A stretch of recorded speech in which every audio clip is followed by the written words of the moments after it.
Voici ce que Ferran Torres a déclaré en conférence de presse après son triplé face au Betis Séville. Vous vous présentez d'abord pour Je me présente jamais. Si ceux qui me connaissent pas, tant pis. Moi, je me présente pas.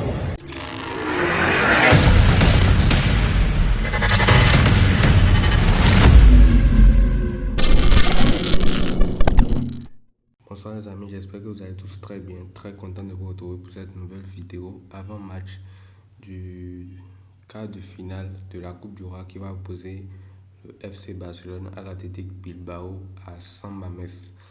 Alors les amis, il y a un enchaînement de matchs. Là, le Barça vient de jouer il y a 2 jours contre le Betis Séville, mais déjà demain ça va enchaîner contre l'Atlético Bilbao à l'extérieur et ce sera très dur.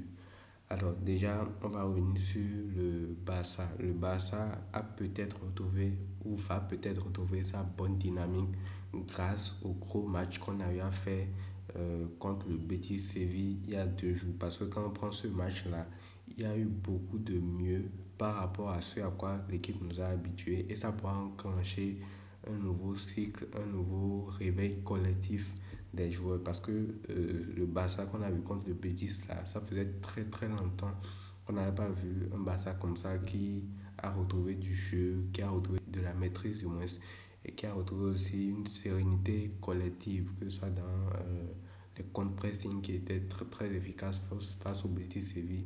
On les a étouffés carrément. Quand tu prends la première mi-temps du Barça, c'est carrément une première mi-temps beaucoup plus aboutie que ce à quoi le Barça nous a habitués ces derniers temps. Donc, si ce match-là peut enclencher un cycle, ce serait très bien parce que le match qu'on fait contre le Betis Séville est monstrueux, à part les petits moments de flottement où Isco nous met un doublé, où ils sont passés à ça, peut-être de battre le Barça et tout. Le fait que en fin de match, dans le Money Time, on marque 2 buts, un but de Joao Félix et un piqué de Ferran Torres.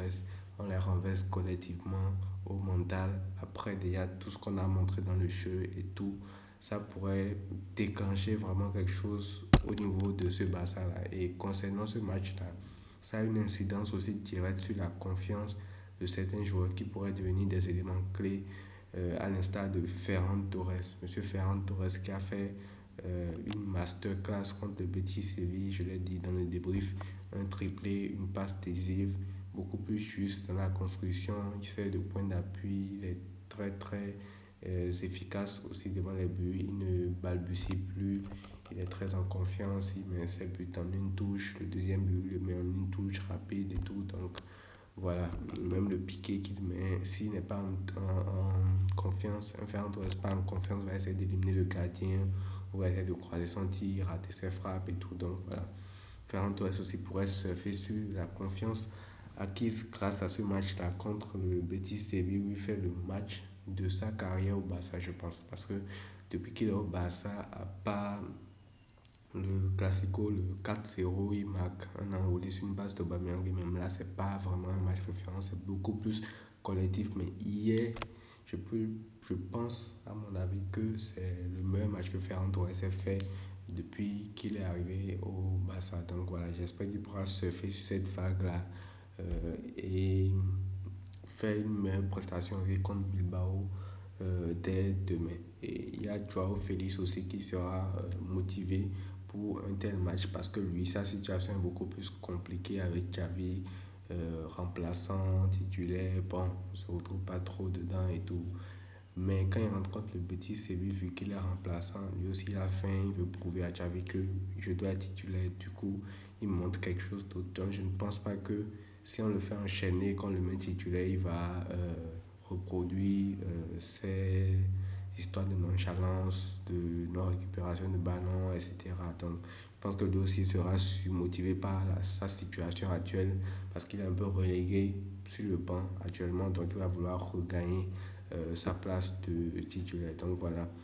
Et cette bonne dynamique-là pourrait se poursuivre si et seulement si on arrive à battre Bilbao à San Mamés parce que là, ce match-là vient de lancer un nouveau cycle, un nouveau état d'esprit, si on peut le dire comme ça, des joueurs. Mais si 3 jours après tu perds contre Bilbao et que tu te fais éliminer en Coupe du Roi, je peux dire que ça ne servira pratiquement à rien d'avoir eu un match comme ça qui aurait pu te permettre d'enchaîner.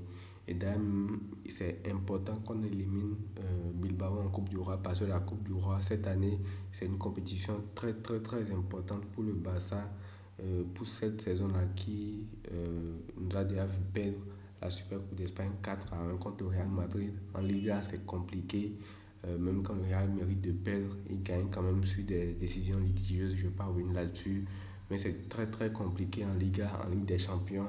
On espère juste un bon parcours. Parce que honnêtement, on ne va pas se blaguer ici et dire qu'on pense que le Barça peut remporter la Ligue des Champions. Donc la Coupe du Roi est l'un des trophées qui peut permettre au Barça clairement d'éviter la saison blanche, de permettre au Barça de ramener au moins un trophée dans son armoire trophée cette saison. Donc il va falloir prendre au sérieux cette compétition-là. Encore que le Real Madrid, qui est l'équipe qui aura le plus pu nous gêner, a été éliminé par l'Atlético Madrid. Mais actuellement, il ne reste que Girone et l'Atlético Madrid qui sont des concurrents les plus sérieux et les plus à même d'éliminer le Barça actuellement. Même s'il y a aussi de très bonnes équipes à côté, tout dont Bilbao qu'on va affronter aussi. Mais je ne vois que Girone et l'Atlético vraiment qui seront des concurrents directs pour ce titre-là. Donc il y a vraiment une marge de manœuvre pour le Barça pour aller remporter ce trophée-là. Et parlant de Bilbao aussi, on va revenir sur leur équipe. Déjà, petit point à retenir au niveau de Bilbao, c'est que actuellement, Iñaki Williams est à la CAN. Vous savez, il joue la CAN avec le Ghana, donc il y a un élément offensif en moins de leur côté. On n'aura pas à se soucier de lui pour ce match-là. Et quand on prend les 5 derniers matchs de Bilbao, ils sont plutôt sur une très bonne dynamique, même s'ils viennent de perdre là il y a quelques jours contre Valence. Sur les 5 derniers matchs qu'ils ont joués, ils sont sur 4 victoires de rang et ils ont juste perdu le dernier match contre Valence, comme je l'ai dit. Et sur ces 4 victoires-là, ils ont notamment battu la Real Sociedad, qui est une très très bonne équipe de Liga, et les FC Séville, même si actuellement, bon, Séville c'est compliqué, ils jouent la relégation et tout, mais Séville reste quand même une équipe assez corsée à jouer. Donc voilà, Bilbao reste quand même sur une très bonne dynamique. Et en plus, ils ont un avantage, c'est que le match sera joué sur le terrain en une manche. C'est un peu comme ce qui s'est passé avec le Real Madrid à l'extérieur contre l'Atlético Madrid qui s'est éliminé dans un match comme ça où tu peux même pas jouer le retour chez toi et tout. Donc, il va falloir être très très costaud pour aller les chercher à San Mamés, dans cette cathédrale infernale où il y aura les supporters derrière qui vont pousser et qui vont les porter dans le jeu. Donc voilà. Quand on prend également les dernières confrontations entre les deux équipes, on voit que ça sourit un peu plus au Barça, mais ça ne veut absolument rien dire. Encore que c'est un match de coupe où tu peux te faire éliminer en une seule match. Et ils ont l'avantage de jouer à domicile chez eux. Donc ça va être très très dur pour le Barça de gagner. Et pour finir, on va parler du 11 idéal pour défier le Bilbao chez eux, là-bas à l'extérieur. Alors, au goal, je mettrai Iñaki Peña, même si avec lui, ça commence à devenir très très compliqué, surtout dans les sorties de balle. Tu sens qu'il n'est pas maître de sa surface, il ne s'impose pas assez, ce qui fait que le Barça encaisse des buts de façon aléatoire, je veux dire. Parce que c'est le premier but qu'on encaisse contre le Betis la dernière fois. Là où il fait l'intervention, il sort. Si c'est qu'il communique avec ses défenseurs, il peut prendre la balle ou alors il peut s'imposer, il peut dégager beaucoup plus au loin. Mais il ne communique pas, il se rend dedans, il se gêne avec un de ses défenseurs, je ne sais plus lequel. Le ballon retombe sur Isco et Isco n'a plus qu'à marquer dans les buts. Donc voilà, on fera avec jusqu'au retour de Ter Stegen. C'est pas pour dire qu'il est mauvais, c'est pas pour tomber sur lui gratuitement, mais il manque quand même beaucoup de présence dans sa surface. En défense centrale, si Christensen est de retour, il y aura une charnière peut-être à Aro Christensen. Maintenant, s'il n'est pas là, Xabi va voir s'il y a des options alternatives. Koundé dans l'assaut pour pouvoir mettre Sergio Roberto sur le côté ou avoir comme. Donc, sur les côtés, Baldé et Koundé. Baldé aussi qui a fait un match assez mitigé contre le Betis, mais on verra bien.